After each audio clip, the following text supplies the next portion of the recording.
Donc pour cette conférence, on va recevoir Gaël Bosti, que Lémi, à mes côtés, va présenter dans un instant. Il s'agit de la deuxième conférence organisée par Le Vent se lève pour son cercle parisien. Cette année, on essaie de lancer des cercles à Paris, à Lyon et puis bientôt à Rennes. Ça fait partie des projets qu'on souhaite développer en 2018. Ces cercles doivent servir d'interface entre la communauté des lecteurs d'une part et les rédacteurs et organisateurs, initiateurs de Le Vent se lève d'autre part. On organise donc des conférences tous les 2 mois. On avait déjà reçu Christophe Ventura qui était venu nous parler du populisme à l'ENS il y a 2 mois de cela. Et on organisera aussi quelques rencontres plus informelles en dehors de ces conférences. Par ailleurs, c'est l'activité de ces cercles, on va chercher à la financer avec le crowdfunding, la campagne de levée de fonds qu'on a initiée, qui se termine dans maintenant 2 semaines. On est à peu près 75% de l'objectif, donc ça se passe bien. On a un objectif de 20 000 € à lever avant le 31 janvier. On a mis par conséquent en place un espace don qui se trouve là-bas, avec Raphaël qui gère ça. Salut Raphaël. Et donc si vous souhaitez faire des dons, c'est là-bas que ça se passe. Vous pouvez également le faire sur la plateforme en ligne KissKissBankBank. Et je précise que tous les dons sont défiscalisés à hauteur de 66%. Donc voilà, Lémi, je te laisse la parole pour présenter Gaël et je vous souhaite une très bonne conférence. Je suis pas sûr qu'il paye tous les impôts, mais peut-être pas. Non, du coup, moi je vais présenter Gaël en quelques mots, même si c'est assez difficile de te présenter parce que tu fais beaucoup trop de choses. Alors Gaël, du coup, tu as été militant au mouvement des citoyens de Jean-Pierre Chevènement pendant longtemps. Puis après, tu es passé au PS proche de Montebourg en Saône-et-Loire. Avant de. Tu l'as quitté quand 2011, c'est ça? C'est lui qui l'a quitté. C'est lui qui t'a quitté? C'est le 15 mai 2012, le jour de son investiture. Ok, bon le 15 mai 2012. Du coup, à côté de ça, tu es politologue et essayiste. Tu as écrit notamment un ouvrage qui s'appelle Le mai 68 conservateur, en parlant de la manif pour tous, que je vous conseille, qui est vraiment un bouquin d'analyse très intéressant sur ce qui s'est passé avec la manif pour tous. Et d'autre part, tu as aussi écrit un petit opuscule il y a quelques années qui s'appelle À demain Gramsci. Donc aujourd'hui, on y est un petit peu, j'ai envie de dire. Et du coup, si on t'a invité ce soir, c'est parce que tu es un observateur assidu de la droite et des mouvements idéologiques de fond, de ce qui se passe dans cet espace-là. À côté de ça, tu es journaliste chez Slate, donc vous pouvez le lire gratuitement. Donc je vous invite à lire Gaël Bostier et ses chroniques régulières sur la politique française. Alors nous, on a voulu faire cette conférence pour plusieurs raisons. D'abord, c'est que Le Vent se lève, un peu comme Gaël, est très porté sur Gramsci et on a à cœur d'analyser nos adversaires. Et pour cela, il faut mobiliser des outils théoriques, il faut s'informer, il faut lire. D'ailleurs, la prochaine conférence portera sur Macron, le macronisme. De quoi Macron est-il le nom?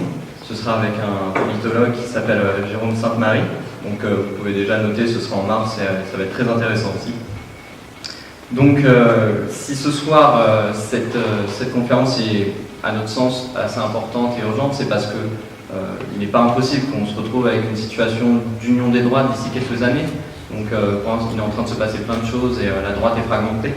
Donc voilà, cette hypothèse fait que avec l'élection de Wauquiez, on doit s'interroger, on doit analyser, on doit observer.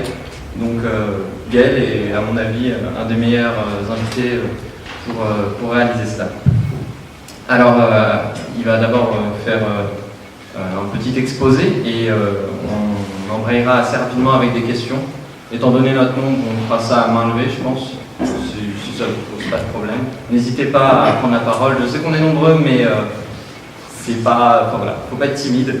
Donc, je compte sur vous pour que les débats soient de bonne tenue et j'ai toute confiance dans le déroulement de cette conférence. Je te laisse la parole, Gaël. Merci d'être venu.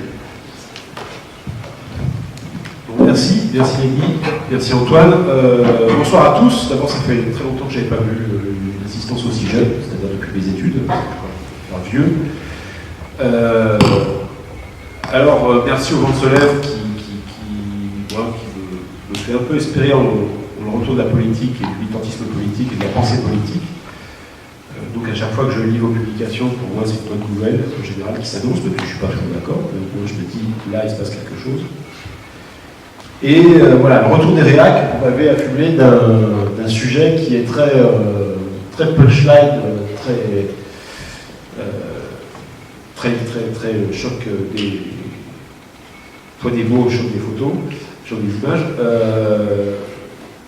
Ce qu'il faut toujours éviter dans ce genre de cas, c'est le côté bestiaire. C'est-à-dire que quand on parle des réacs, il ne s'agit pas d'aller faire le fantôme en fait, de la vie politique et de regarder absolument toutes les horreurs qui se déploient à la droite de la droite et qui renverraient à Charles Maurras, ou à Rachel Pétain, etc. Ce qui se passe à droite est très intéressant parce que ça suit, d'une certaine manière, la logique de plusieurs décennies d'évolution de la droite sous la Ve République, et parce que ça dit beaucoup de notre société depuis 2008. Alors l'élection de Laurent Wauquiez à la tête de l'UMP est à mon avis tout sauf une surprise. C'était prévisible, d'ailleurs certains l'avaient même annoncé en expliquant que ce serait l'issue sous forme de droite d'après d'un processus long, de lente maturation qui avait pris ses sources, voici de cela près de 2 décennies, et pourquoi pas un peu plus. Les mutations de la droite n'ont au fond jamais cessé. La droite française a une particularité, c'est qu'elle n'est pas très idéologique. C'est-à-dire que quand vous parlez avec les gens de droite, ils se réfèrent rarement à un idéologue précis. Charles Maurras, non. Alain de Benoît, 1979, non plus. Peut-être, à un moment donné, oui, récemment, peut-être, Patrick Buisson, sans trop le savoir, mais au fond, il y a un imaginaire qui, là, commence à parler à la droite d'après. À cette droite, il s'est délesté, en fait, de ces orientaux gaullistes, démocrates, chrétiens, libéraux. Parce qu'en fait, il s'agit bien de ça. C'est-à-dire qu'il y a 2 grandes dates à retenir dans l'histoire de notre droite française. Enfin, récente, hein, c'est-à-dire après Hitler. C'est 1945, évidemment, et c'est 1962. J'ai appris Hitler parce que pour un certain nombre de mecs de droite, ça n'allait pas de soi. Mais il y a ces 2 dates, la construction d'une droite, d'abord, qui n'est pas une droite de droite. C'est-à-dire qu'après 1945, en gros, ce qui se constitue à la droite, sauf le Parti républicain des libertés, sauf quelques indépendants, ce qui se situe à la droite de l'hémisphère du Palais Bourbon, n'est pas de droite, ne se revendiquent pas de droite. Ils sont anticommunistes, ils sont libéraux, ils sont indépendants, mais ils ne sont pas du tout des gens de droite. Mieux, le gaullisme se définit au-dessus de la droite et de la gauche. Par-delà la droite et la gauche, ni gauche ni droite, et de gauche et de droite. Bon, le gaullisme, c'est l'idéologie du Rassemblement national typique, c'est-à-dire l'idéologie qui définit l'intérêt général au-dessus des clivages, de tous les clivages, qu'ils soient sociaux, politiques, etc. Et ça va durer très longtemps, a fortiori en 1958. Parce qu'en 1958, au fond, l'historiographie gaulliste s'impose, et là, on commence à effacer toute une famille politique qui existe, qui est la famille de droite, collaborationniste déjà. Et puis en 62, on va avoir tous ceux qui étaient proches des idées de l'Algérie française. Et là, ça fait du monde. Parce que des députés indépendants en 1962 qui sont plutôt Algérie française et qui aimeraient bien quand même qu'on regarde les 3 départements d'Algérie plutôt que de faire l'indépendance et que De Gaulle finalement c'est plutôt un traître, etc. Il y en a un certain nombre. Et donc on va les mettre de côté. Et cette droite-là va encore disparaître. Tout ça va durer sous toute la décennie gaulienne, gaulo-gaulienne. Mais après, en 1969, la polarisation en fait, qui était née, qui était la polarisation gaulliste-anti-gaulliste, cette polarisation-là, elle se défait au moment où Georges Pompidou décide d'intégrer à la majorité les anciens partis et les anciennes personnalités qui étaient anti-gaullistes à droite. Bon, les MRP, c'est une chose, mais des indépendants, des gens qui étaient beaucoup plus anti-gaullistes qu'autre chose.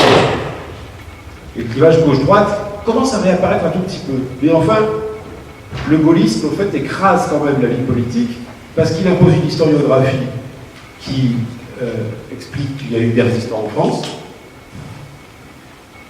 Encore, on fait historiographie résistentialiste contre réhabilitation des fonctionnaires collaborateurs, ce qu'on fait le secrétaire général de la préfecture de Bordeaux. Et puis, progressivement, vous basculez un système qui est un système de basculement gauche-droite, et où là, on commence à défaire progressivement l'historiographie gaulliste, toute la perception qu'on se fait à la fois de la Seconde Guerre mondiale et de la guerre d'Algérie. Et là, le clivage gauche-droite commence vraiment à réapparaître, mais la droite commence vraiment à réapparaître. Et après, les choses s'enchaînent, c'est-à-dire que le clivage gaulliste-anti-gaulliste s'estompe vraiment dans les années 70 à mesure de plus que l'union de la gauche augmente et que donc l'anticommunisme réapparaît de manière vive. Et puis, à partir des années 82-83, cantonal de 82, municipal de 83, le RPR, qui a basculé dans le libéralisme, achève la désintégration commence à l'achèvement de la désintégration du gaullisme, qui va se terminer avec la création de l'UMP, en basculant dans le néolibéralisme.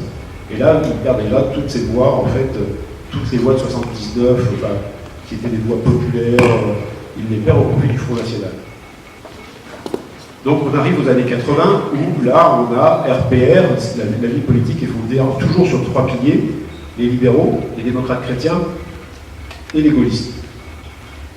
Et puis vous allez très vite arriver à 1992, en fait, avec la question du traité de Maastricht.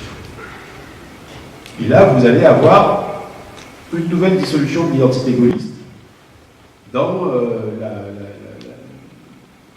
l'implosion, la quasi-implosion du RPR, c'est-à-dire que Jacques Chirac, Alain Juppé, Nicolas Sarkozy disent oui au traité de Maastricht.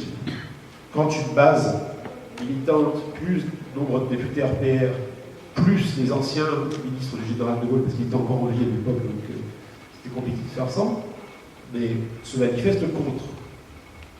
Et là, on commence le nouveau glissement du RPR vers une force de droite calquée sur l'UDF,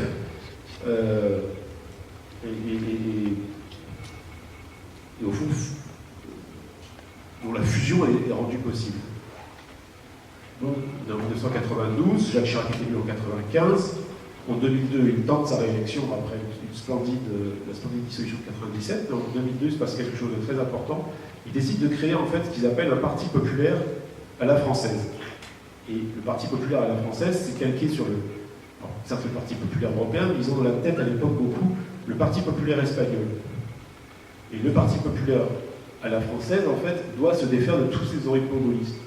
C'est-à-dire qu'on a tué le clivage gaulliste-anti-gaulliste, on a tué l'identité gaulliste, on a tué l'identité démocrate chrétienne, on a même tué presque l'identité libérale, et donc on a fondu tout ça dans un même parti, et il faut lui donner une raison d'être. Alors au début, Raffarin fait tout un truc avec la décentralisation, écrit un bouquin, en fait, renvoie aux grandes heures du mouvement de la fédération, parce que toutes ces lois de décentralisation sont inspirées par les discours qui sont décentralisateurs, conservateurs, et qu'on a connus des décennies plus tôt. Mais au fond, ça marche pas. En 2004, ils se prennent des gamelles aux élections européennes et régionales, ça ne marche pas. Donc c'est de vous dire, en fait, si l'amour était profond, en fait, entre les militants gaullistes, le premier cercle en particulier, et ceux d'en face. En fait, ils avaient plein de trucs. Et puis après, il y a ceux qui ont ramené Antoine Argout, de Munich à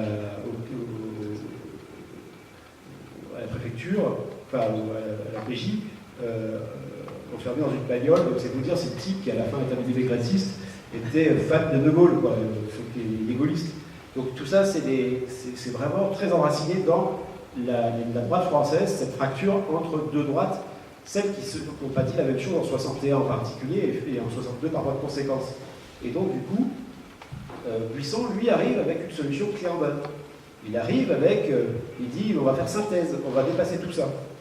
Et il veut faire le bloc patriote, et puis il veut amnistier un tel, décorer la Grand Croix de la Légion d'honneur Élie Doudou de Saint-Marc, qui était un putschiste de 61. Il fait beaucoup d'initiatives comme ça, symboliques, pour donner à Sarkozy les clés, en fait, d'une synthèse des droites nouvelle, que personne n'a jamais osé faire.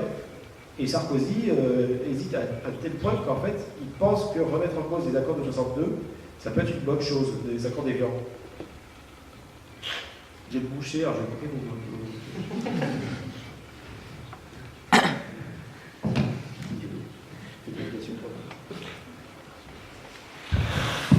chargé de faire de l'animation. Non mais ça va être animé comme ça toute la soirée, je pense. Donc tu peux y aller niveau anecdote. Oui. C'est vrai qu'on n'entend pas bien avec ce micro. Apparemment, ça grille du micro aussi. Voilà. Bon, me revoici, je me suis couché, c'est bon, tout va bien. Alors, on était à Buisson et à son projet fourni à Sarkozy, clairement.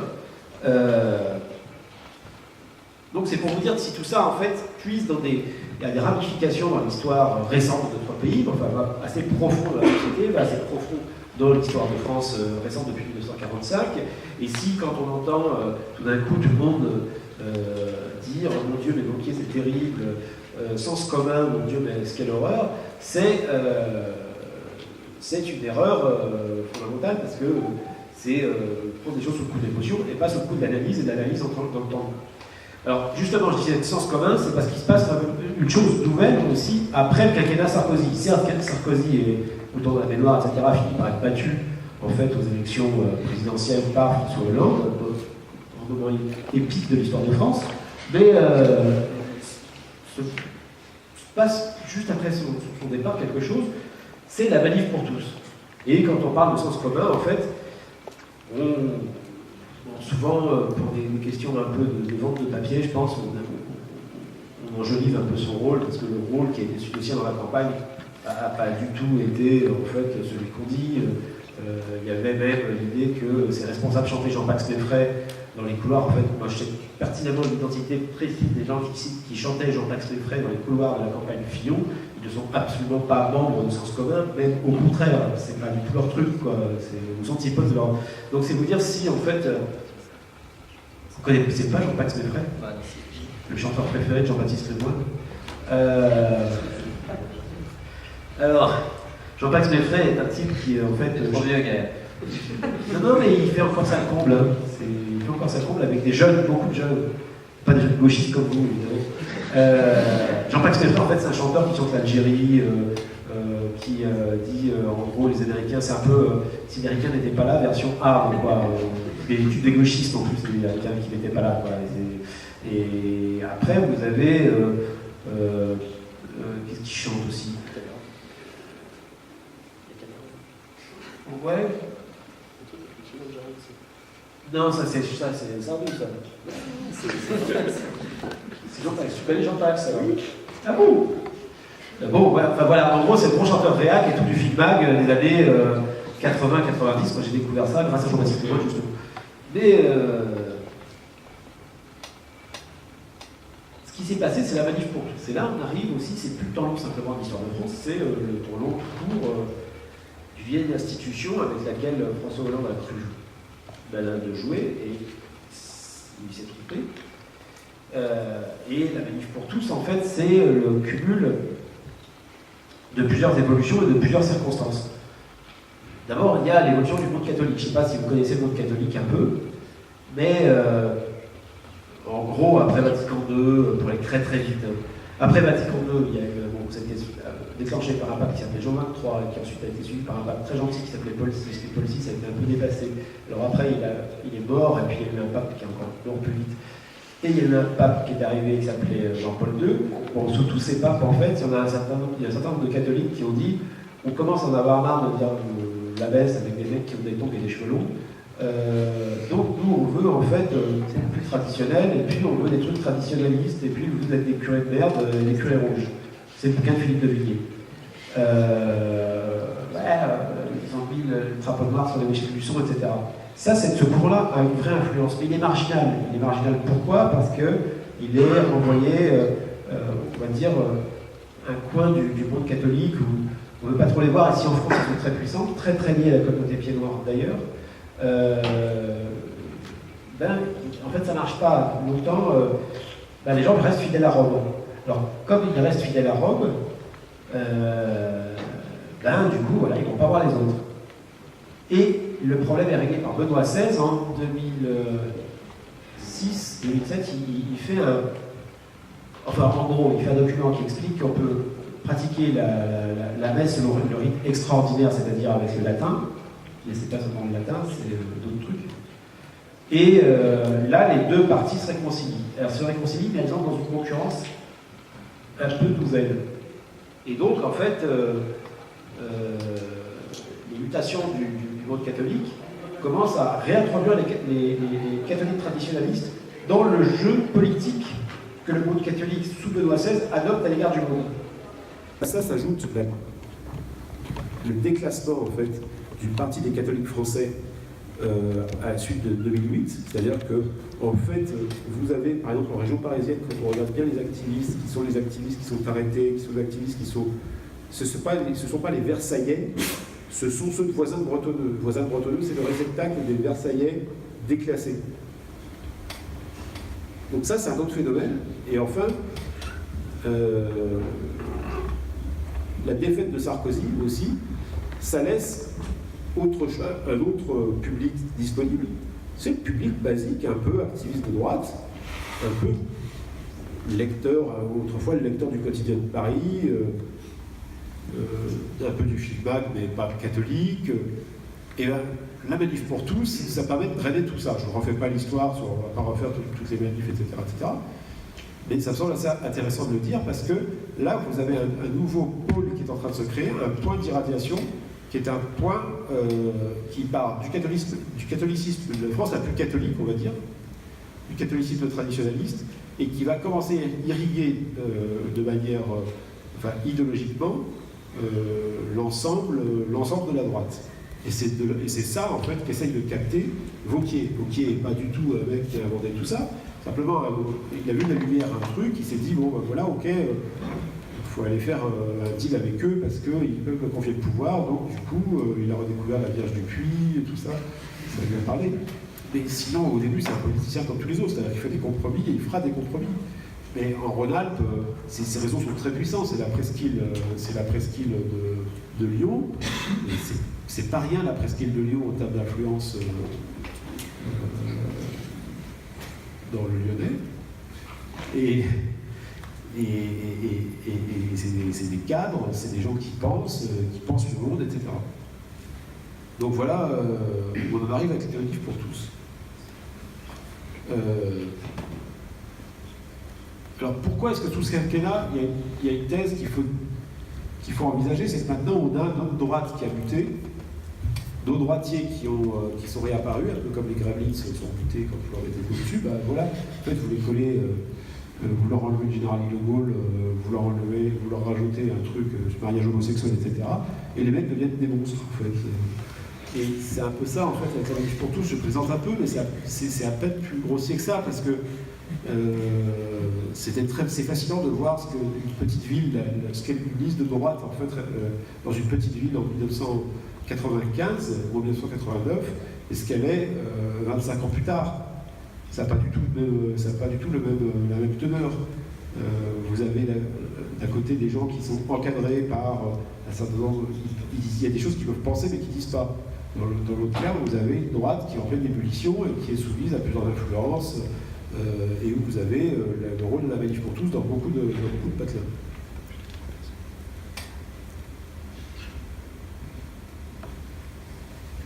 Ça va, je vous ai pas perdu. Silence. Avec du chien de l'os. Alors, oui, alors la thèse du dernier quinquennat comme étant un mouvement de plasticité du corps électoral. Bon, Hollande a été élu. Il va falloir en fait qu'on parle en fait du régime politique de la France, parce que la thèse que moi j'ai défendue et que je défends toujours, c'est le fait qu'il y a eu deux mouvements sociaux en France sous le quinquennat de Hollande. Le premier, c'est la manif pour tous, qui est un mouvement de la droite conservatrice, enfin de la droite. En fait, c'est l'UDF qui lance des pavés, quoi. Et après, vous avez Nuit debout, où c'est les petits-enfants du SNES qui envoient des pavés. Et en fait, ces deux mouvements-là, ça se dit beaucoup d'une sociologie qui a vrillé, quoi, qui n'est pas du tout d'accord avec le régime. Et ça met en lumière la crise de régime. Et avant de vous dire ce que je pense de la crise de régime, je vais me recoucher, donc je vais couper ton micro. Donc la question, c'est celle du régime politique. Bon, un régime politique, pour faire court, on ne va pas revenir sur le concept en sciences politiques très longuement. C'est certes une constitution, mais comme dit Bastien François, il faut se défaire du fétichisme constitutionnel, c'est aussi la façon d'organiser et de recruter ces élites. C'est un certain nombre d'objectifs adoptés par la nation, par exemple l'aménagement du territoire comme au-dessus de tout, etc., etc. Bon, le régime de la 5e, qui a été créé par le général de Gaulle, est objectivement atteint, comme le régime espagnol, comme le régime italien, par la crise de 2008. Pourquoi? Parce que les politiques qui sont menées ne sont plus légitimées par les politiciens qui sont élus. Et là, vous avez un problème. Et les deux quinquennats, en fait, le quinquennat plus la version du calendrier électoral, ont fait que le régime de la 5e est devenu beaucoup plus fragile et que le mode de gestion, en fait, de leur propre présidence par Sarkozy, qui était vibrillonnaire, allant tout le temps aux quatre coins enfin, quatre coins de son bureau, quoi, surtout. Pas... Plus Hollande, qui a été surtout, en fait, qui a été la théorisation de la normalisation, c'est-à-dire votre voisin de palier devient votre président de la République, je suis le président, je suis normal, je suis votre voisin de palier, enfin, c'est tout ça théorisé par d'excellents communicants, soit dit en passant, c'est vrai. Mais tout ça n'a pas marché, c'est-à-dire que la présidence de la République s'est retrouvée totalement, qui était la clé de voûte du système du régime politique de la 5e République, s'est retrouvée grandement attaquée dans son existence, dans sa légitimité, et on a vu dégringoler le pourcentage des Français qui soutenaient ce régime-là. Et on l'a très bien vu avec la Manif pour tous, c'est-à-dire qu'on part du principe qu'il faut lutter contre une loi. Bon, elle est contestable, la loi, peut-être. On arrive à dire les autres en face ne sont pas légitimes, il faut qu'ils dégagent, foutez le camp, etc. Bon, vous arrivez avec la loi travail. Bon, c'était certains opposants à la loi travail, je ne vais pas faire le droitier de base, mais enfin, c'était tout juste, si vous ne voulez pas traîner au tribunal de Nuremberg, la mère est connerie. C'était pas du tout. Ça allait très loin quand même. Mais ceci dit, si ça va très loin, c'est que ça dit quelque chose. C'est que ça dit que le régime, aujourd'hui, était vraiment contesté. Et là, alors peut-être que je ne sais pas si on parlera de l'Union ou pas.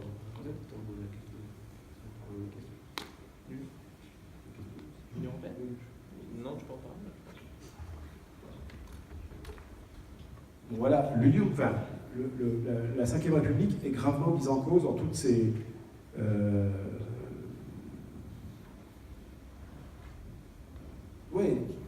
est vraiment mise en cause en fait par les citoyens. Et c'est là où va surgir Macron en restaurant justement cette 5e République. Et c'est là où en fait on va faire l'impasse sur un phénomène, parce que c'est ce qui a déchiré la droite au fond. Pourquoi la droite s'est déchirée et pourquoi la droite a dissous le gaullisme? C'est parce qu'à un moment donné, pour Jacques Chirac, c'était pas commode le gaullisme face à la nécessité de l'intégration européenne. Pourquoi la ligne gaulliste, pourquoi la ligne Philippe Séguin ne l'a pas emporté sur la ligne Alain Juppé en 1995, dans la même campagne, alors qu'ils étaient conseillers et deux des soutiens, l'un très fervent, l'autre beaucoup plus timide, du candidat Chirac. C'est parce qu'Helmut Kohl ne voulait pas de Philippe Séguin comme Premier ministre. Donc on a commencé à éliminer, ils ont commencé à se déchirer, etc. Pourquoi est-ce que le Parti Socialiste a eu des frondeurs, d'ailleurs qui n'ont même pas connaissance de leur front? Mais c'est parce que simplement, l'intégration européenne impliquait un certain nombre de politiques publiques, un certain nombre de politiques auxquelles adhérait François Hollande, son conseiller économique Macron, puis etc., et qui ne pouvait que diviser, en fait, les séparer du peuple de gauche et les embarquer dans une identité qui n'était plus du tout compatible avec le peuple de gauche. Et donc ça, c'est vrai qu'en fait, si on postule, et ça on y reviendra peut-être, mais qu'aujourd'hui Macron a restauré la 5e République, il est quand même confronté à un problème, c'est que toujours l'Union européenne qui impose des politiques en place, des politiques publiques en place, l'Union européenne n'est pas vue comme légitime par un grand nombre de concitoyens et par un grand nombre de citoyens d'Europe.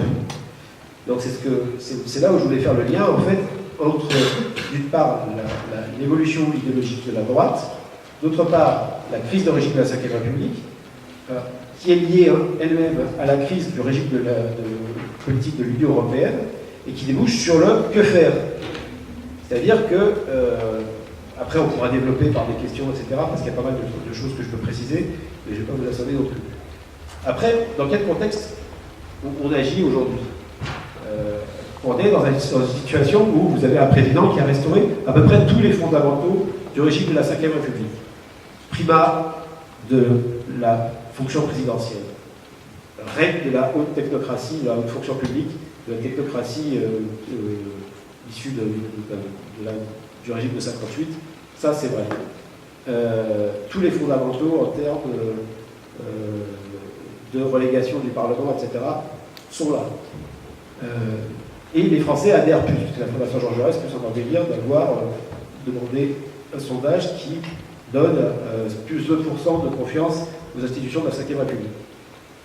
Dès lors, que faire? Parce qu'on n'est pas là pour se tenir chaud. Si vous voulez, il y a des adversaires, on a vu la droite, il y a un régime politique qui est celui de la Ve République, un autre qui est celui de l'Union européenne, et après c'est où est-ce qu'on va? Alors, moi j'ai plusieurs points, c'est que d'abord, le populisme de gauche, face à ça, c'est un levier intéressant, mais insuffisant, et qu'il faut l'insérer dans une vision plus globale. Si on veut vraiment ouvrir une nouvelle voie, il faut penser ce que ce régime se permet de penser ou de définir, c'est-à-dire une vision à 30 ans, c'est-à-dire faire des anticipations. Ensuite, c'est la question de la République, parce que la Ve République n'est pas la République, et comment on repense cette question de la République en fonction des enjeux actuels. Enfin, il y a une question à se poser, c'est est-ce que la crise organique est terminée? Est-ce que la crise de régime est terminée? Ou est-ce qu'elle est simplement rampante? Ou est-ce qu'elle est partie sur pause? Et selon quoi on pourra définir sur quelle polarisation on peut jouer à terme. Donc voilà, ça c'est les points que je voulais encore soulever. Je suis arrivé au bout de mon speech, je pense qu'on pourra aller plus loin si les questions s'y prêtent. Bah, merci Gaël. Je pense qu'on peut dire.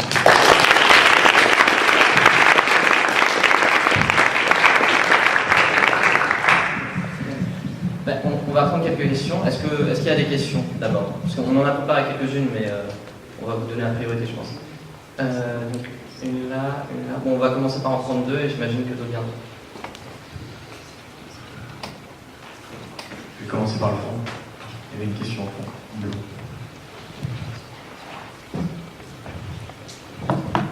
Bonsoir. Merci pour cette présentation très claire. J'avais pas mal de questions. À vous entendre, on a l'impression que les différentes tendances de la droite ont été refondues.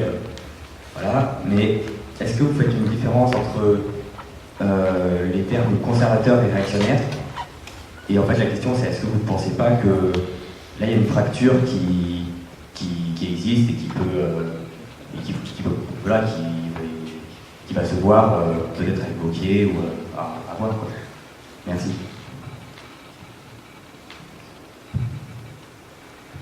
Alors, un peu plus devant, il y avait quelqu'un par ici. D'autres questions? Vous pouvez faire passer, s'il vous plaît.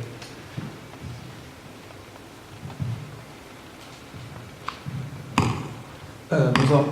Moi, je vais vous demander du coup, vis-à-vis de tout ce que vous venez de dire, comment Laurent Wauquiez s'insère dans le paysage de la droite avec tout ce que vous en avez décrit historiquement, et aussi comment il se situe par rapport à un projet de la République En Marche qui empiète sur des choses qui avaient pu appartenir à la droite, du coup, plus conservatrice que réactionnaire, comme on avait dit avant. Et en gros, comment il conjugue son échiquier à lui. J'en ai ajouté une. Oui, du coup, les dernières années ont quand même été marquées par l'émergence, un petit peu, par la montée en puissance de ce qu'on peut appeler les identitaires, etc. Pendant un temps, on pensait que le Front National n'avait jamais s'arrêté de monter, etc. Moi, ma question, c'est est-ce que la victoire de Macron n'a pas mis à bas cette forme d'hégémonie qui était en train de se construire? Et est-ce que Macron, dans la façon dont il cherche justement à incarner la Ve République, comme tu disais, en la régénérant, de façon assez gaulienne en réalité. Est-ce qu'il ne prend pas en charge justement cette demande conservatrice de la société, de sorte que la droite est actuellement dans une impasse et ne va pas réussir à se remettre, ou en tout cas pas avant beaucoup d'années. Voilà. Alors,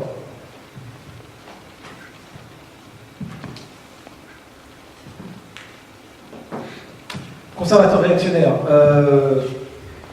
Bon, le conservatisme, comme dit l'autre, c'est un traditionnalisme devenu conscient. Évidemment, les réactionnaires veulent revenir en arrière, etc. Je pense que Wauquiez est tout simplement opportuniste. C'est-à-dire qu'il sent qu'il y a un mouvement conservateur qui vient combler un vide. Le vide, c'est quoi? Le vide, c'est ce qu'on a décrit, c'est-à-dire la dissolution du gaullisme, la dissolution des grands repères par rapport à 45 ou 62. Et à partir de ce moment-là, Wauquiez, en fait, vient faire son marché auprès des clientèles qu'elle a possible.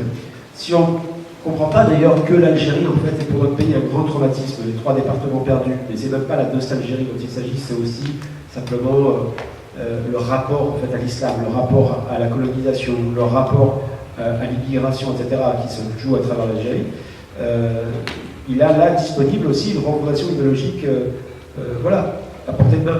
Donc il n'est pas réactionnaire, il ne va pas revenir, mais c'est-à-dire qu'il va vouloir être le porte-parole d'un conservatisme, c'est-à-dire d'une défense d'un présent comme aboutissement du passé, quoi. Et son présent à lui et son passé à lui, c'est pas le même. C'est vrai que celui de la gauche, c'est pas le même que celui du pôle opposé. Il a un problème peut-être comme dans La Gueule de l'autre. Je ne sais pas si vous connaissez ce film sur la vie politique avec Michel Serrault, où quand il dit le peuple, on ne le croit pas. C'est son problème aujourd'hui à Wauquiez. Ça ne veut pas dire qu'il l'aura toujours. Seconde question, c'était toujours Wauquiez.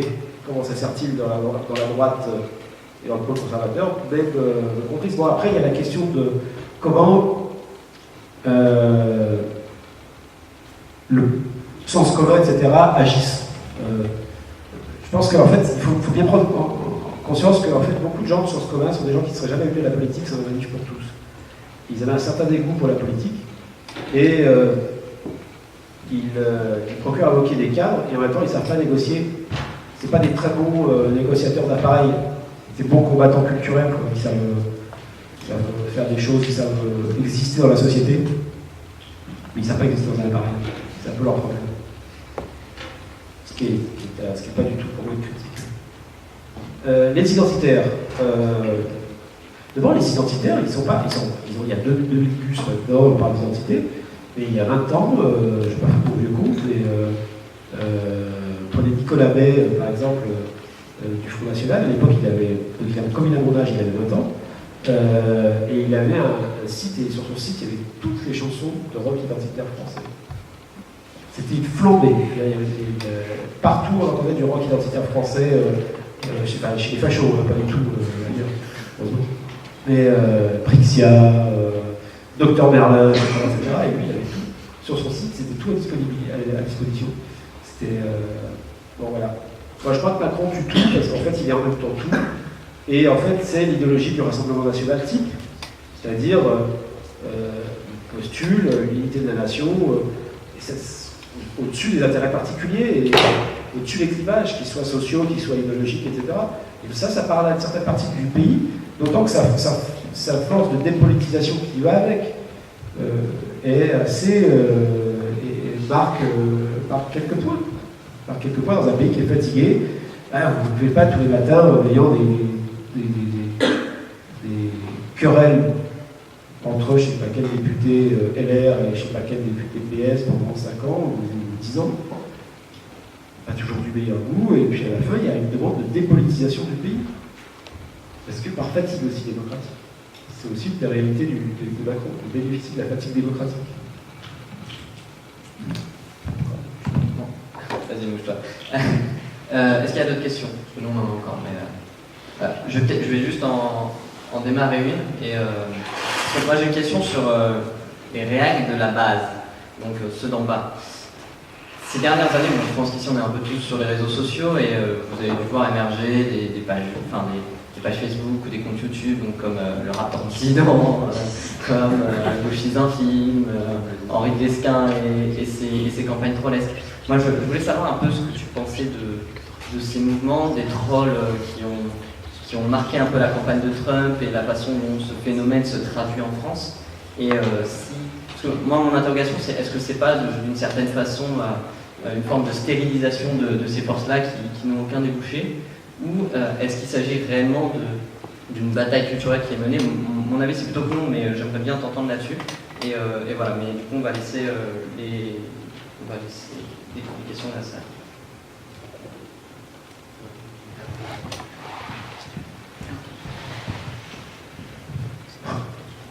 En fait, c'est une question qui rejoint totalement la vôtre et qui est le rôle, la manière dont le rôle que joue le bouleversement du paysage médiatique depuis une vingtaine d'années.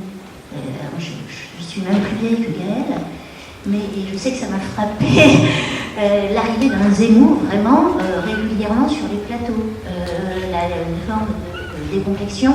Alors après, la poule, l'œuf, est-ce que... mais j'ai vraiment eu l'impression d'une décomplexion de la parole réac.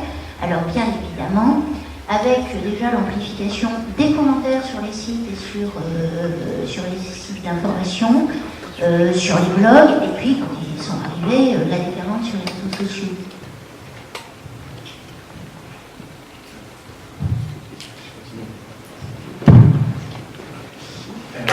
Merci pour votre propos. Moi, j'ai aussi une question qui est en quelque chose. Est-ce que vous savez combien d'adhérents il y a à Sens Commun?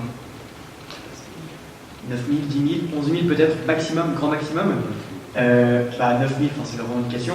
9 000, c'est rien. C'est moins que le nombre d'adhérents de la Fédération française de waterpolo. C'est moins que une grande école parisienne. C'est rien du tout. 9 000, est-ce qu'il n'y a pas quand même une grande partie de fantasmes le titre de cette conférence, c'est révélateur, voilà, le sens commun. Il y a un fantasme qui circule autour de cette droite de la droite, et qui est vachement manipulée aussi par les hommes politiques qui se définissent contre elle, un peu comme le fait la bête, voilà, diaboliser, c'est un terme qui est aussi connoté. Voilà, dans quelle mesure est-ce que ce concept, cet objet, et puis du coup par extension un peu votre propos, s'ancre dans un fantasme?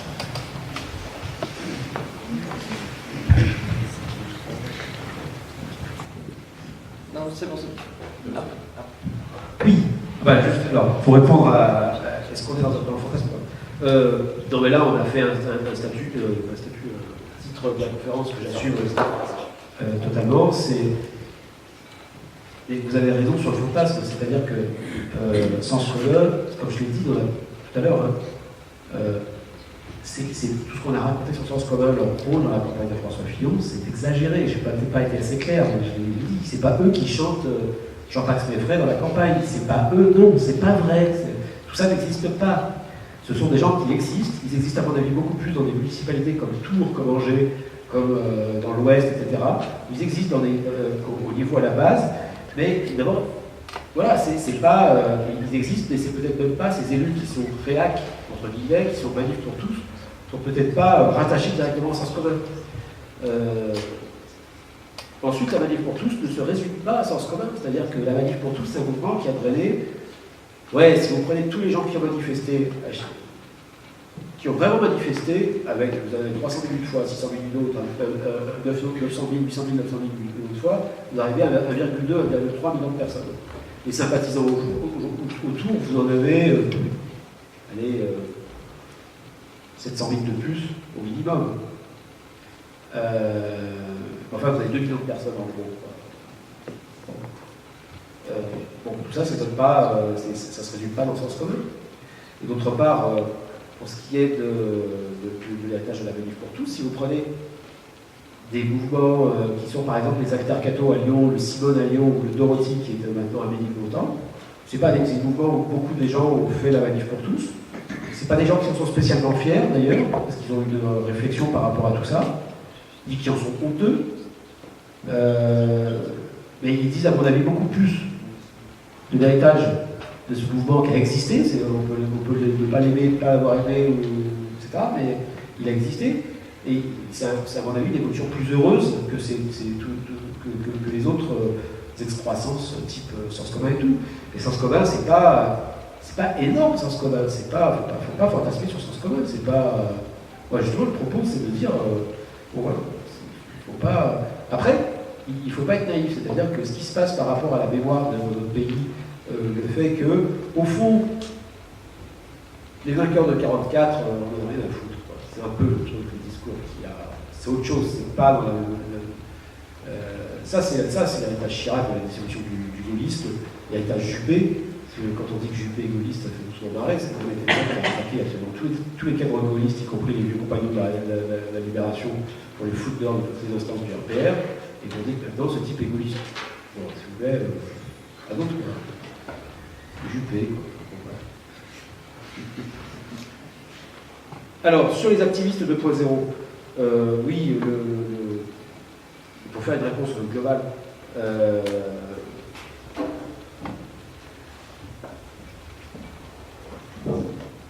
oui, c'est ce que je disais à l'instant, c'est-à-dire que des trucs comme le Simone, comme le Dorothy, etc., à mon avis, disent plus de la manif pour tous, mais qu'il ne faut pas se pencher sur ces trucs-là, en fait, pour jauger la puissance de la droite.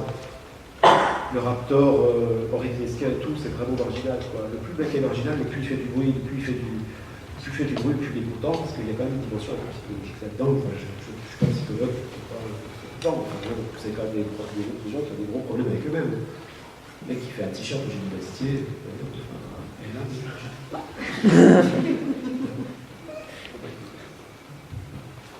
non mais c'est la culture, quoi. Voilà.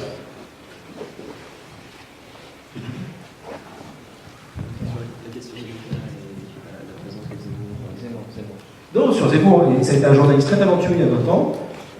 Maintenant, il fait. La vérité, c'est ce qu'il dit, c'est entre Natacha Polony et lui, il y a une différence, il y a 1-0, 50 000 à 500 000. Bon, il sait comment vendre. Il explique. Islam, pour eux. Ça marche. Il vend. Bah, vu les scores remportent 500 000 bouquets vendus, le type est assez rationnel en fait. Je ne sais pas si ça répondait à la question. Juste sur le titre, on a lancé, je crois que c'était en même temps que la sortie de Star Wars. Du coup, on s'est dit qu'on allait s'amuser un petit peu, mais c'était volontairement à des fins de provocation, puisque voilà, que le contenu de la conférence parle de lui-même, je crois. J'insiste, les filles ont le droit de poser des questions, étant donné que jusqu'ici, elles sont un petit peu timides. Donc voilà, n'hésitez pas. Donc, on va prendre une troisième question, je te laisse la parole. Oui, je vais commencer. La prochaine fois, je pense qu'on utilisera un titre issu du Seigneur des Anneaux. Mais bref, oui, tu écrivais un article sur Slate qui évoquait, qui diagnostiquait un certain essoufflement du logiciel politique du Front National. Le Front National, tu le disais, capitalise depuis les années 90 sur le logiciel initié par Maigret. Et est-ce qu'on va du coup vers un essoufflement de ce logiciel? Est-ce qu'on va vraiment vers... l'extrême droite semble avoir gagné, du moins dans une large part, l'extrême droite, le nationaliste, peu importe comment on l'appelle, a semblé gagner dans une large part la bataille culturelle. Elle est réellement influente aujourd'hui, ces idées sont influentes dans la société, elle a imposé ses thèmes, mais est-ce qu'on va vers un essoufflement? Est-ce qu'on peut dire que la droite, l'extrême droite, est en train de reculer et de peut-être, à l'horizon de quelques années, perdre la bataille culturelle? Voilà, c'est ma question. Allez-y. Là-bas. Voilà, toujours pas, hein,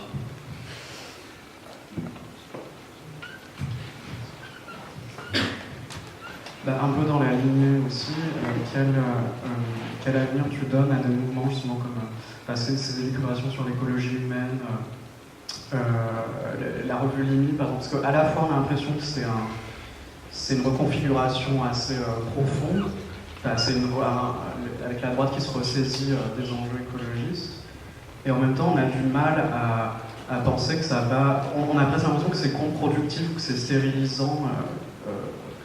Quand on voit les dernières enquêtes qui ont été menées qui montrent que les Français n'ont jamais été aussi favorables à la PMA ou à la légalisation de la GPR, on a l'impression que du coup c'est stérilisateur et même que finalement Wauquiez fait une erreur tactique en donnant, alors en effet pas autant qu'apparemment par rapport à ce que tu dis, mais il fait une erreur tactique, en tout cas j'ai cette impression.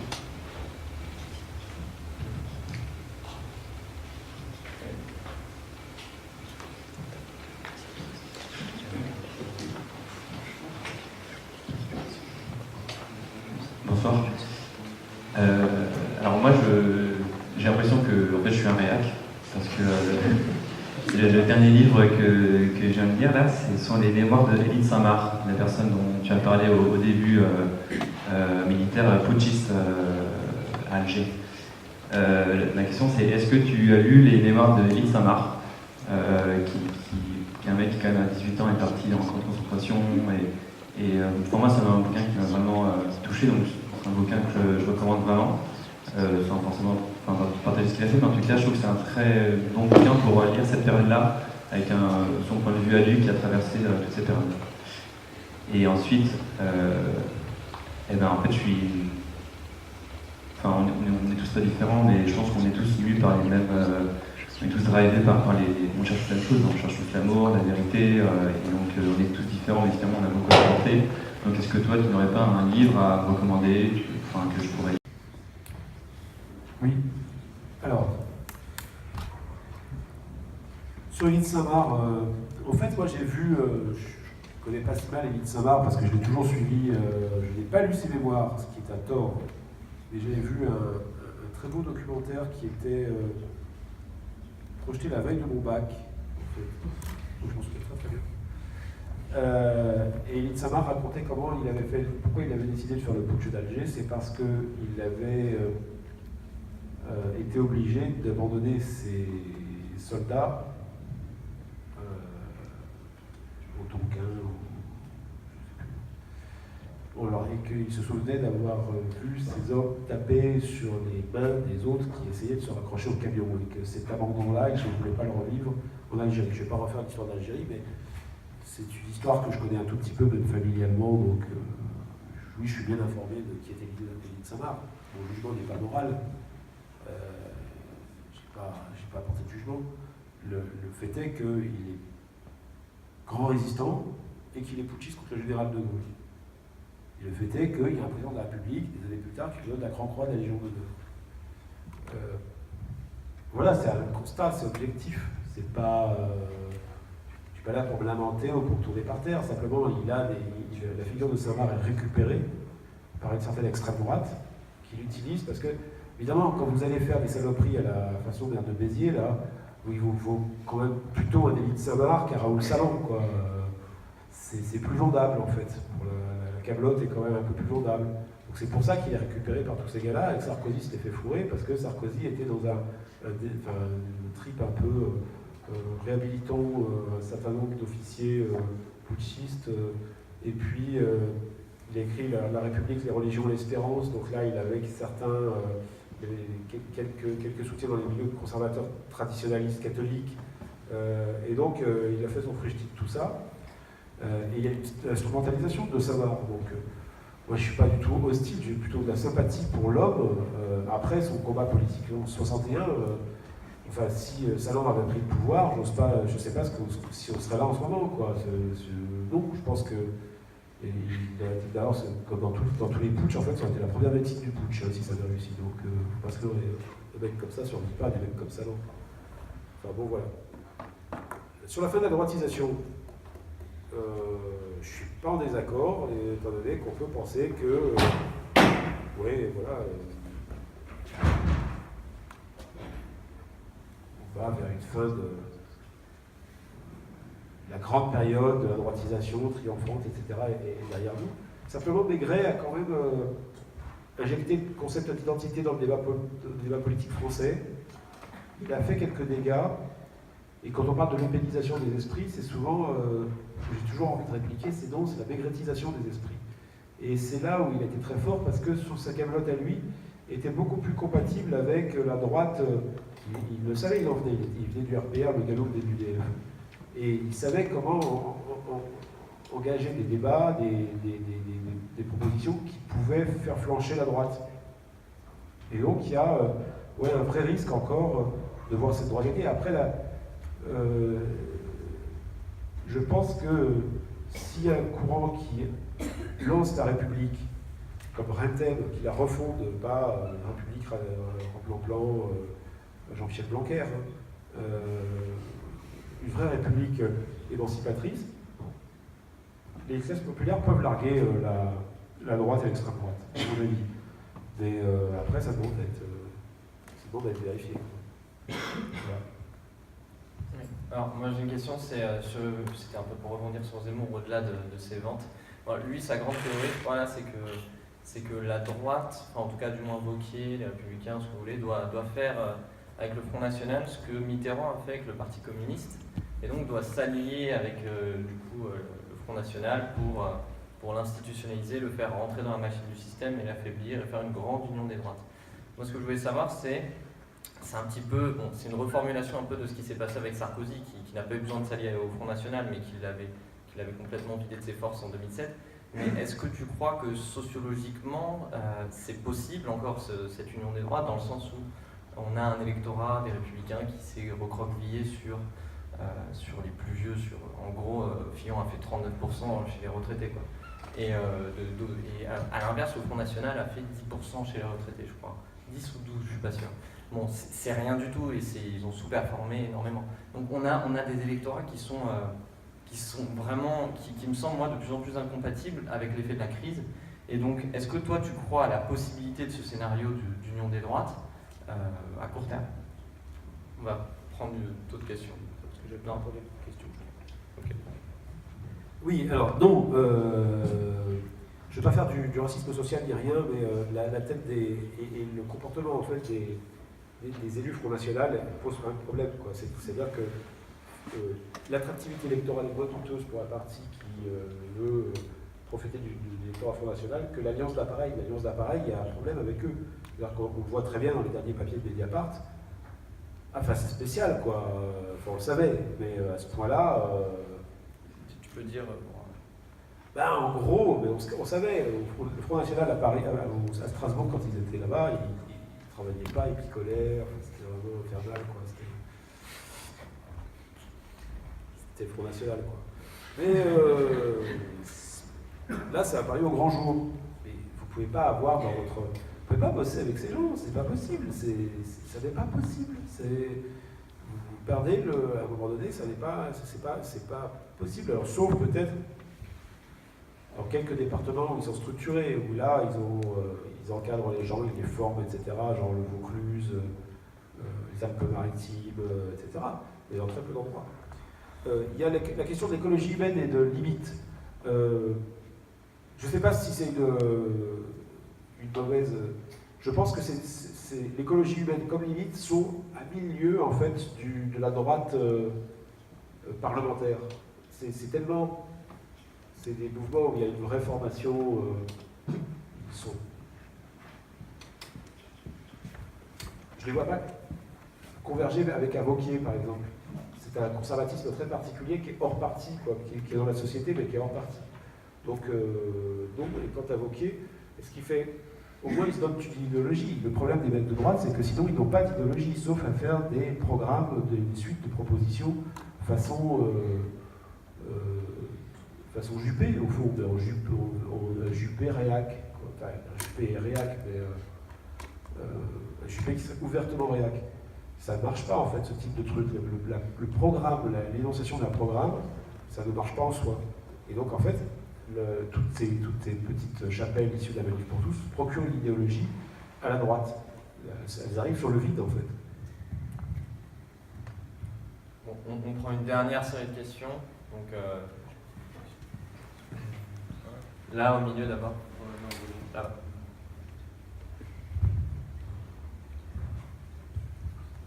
Bonsoir. Est-ce que la libération de la parole d'extrême gauche et l'apparition d'une nouvelle extrême gauche avec Mélenchon est plus due à une demande ou en réaction à cette renaissance du conservatisme?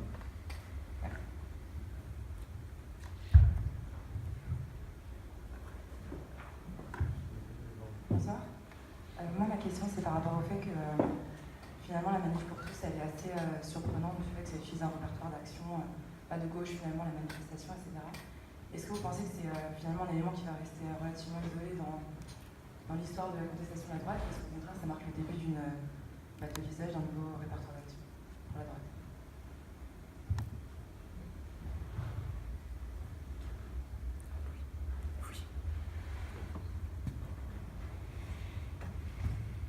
Bonsoir. Moi, je lisais récemment un livre d'Erwan Moredek, ça s'appelle « Identitaire, le mauvais génie du christianisme ». Et de fait, il y a énormément de catholiques en France qui refusent de se voir apposer cette étiquette un petit peu fascisante. Est-ce que ce n'est pas un raccourci assez dangereux, notamment relayé par les médias, que de systématiquement rattacher la catholique à la droite identitaire, voire à l'extrême droite? Merci. Alors, oui, vous avez raison. C'est ce que je disais tout à l'heure, c'est-à-dire que sur ce qui a suivi la Manif pour tous, si on prend le Simone et le Dorothy, qui sont deux lieux, donc c'est deux cafés participatifs, l'un est à Menilmontant, l'autre est à Lyon, on la presqu'île à côté de Perrache, à Lyon, et qui sont des lieux créés par des militants qui ont, pour l'essentiel, manifesté avec la Manif pour tous.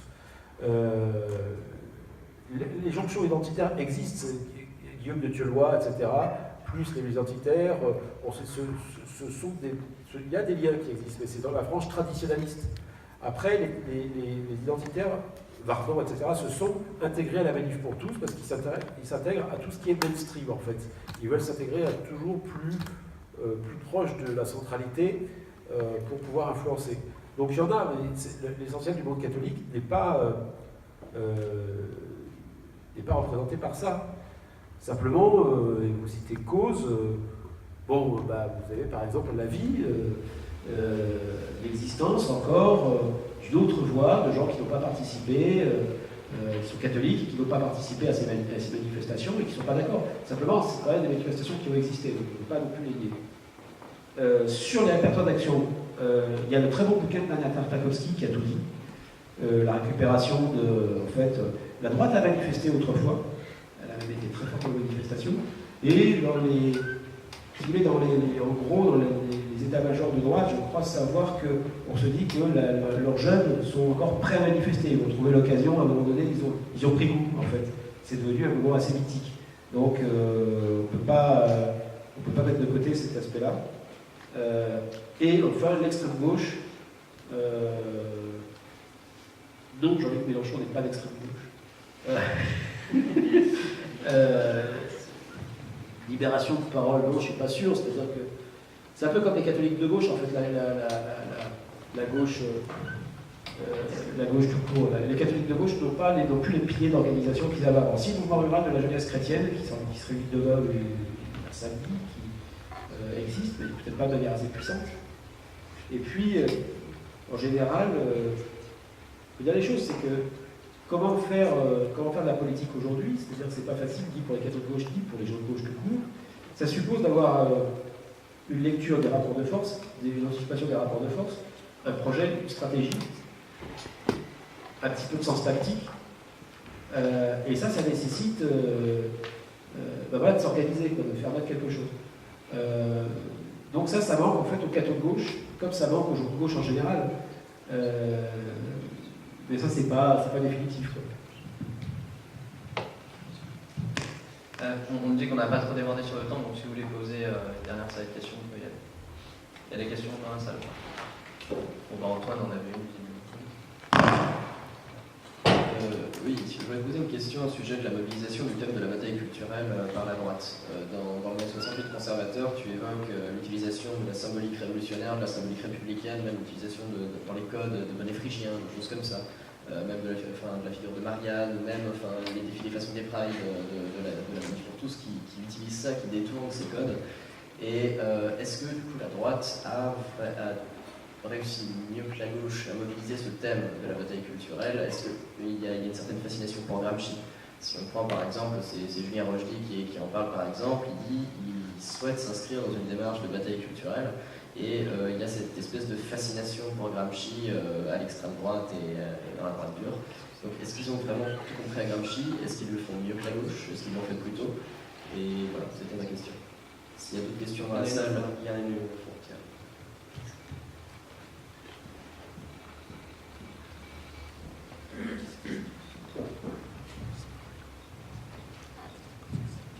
Bonsoir, c'est peut-être une question mais vous avez dit à un moment donné, si je me souviens bien, que la droite française a essayé un peu de ressembler au Parti populaire espagnol. En quoi vous pouvez essayer de faire un effort de ressembler vous laisse partir.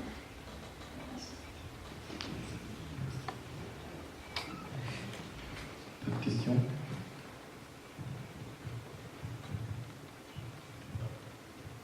Ouais, du coup, je vais poser une deuxième. Je crois qu'il y a dans une partie de la tradition de pensée, plutôt de la droite, un côté social, qu'on ne retrouvait pas dans le libéralisme. Et est-ce que c'est quelque chose qu'on pourrait voir revenir avec cette opposition conservateur-libéralisme? Voilà. Est-ce que ce serait un aspect un peu inattendu qui pourrait arriver? Merci.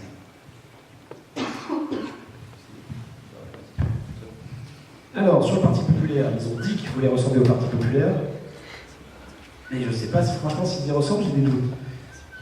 Sur Gramsci et la droite, et l'extrême droite, la fille du grand Pino Rauti était le vieux, en fait, défenseur de la Ligue fasciste orthodoxe contre Jean Francophilie. Donc à la fois, Jean Francophilie et les amis de Pino Rauti se sont battus aux obsèques de Pino Rauti en s'insultant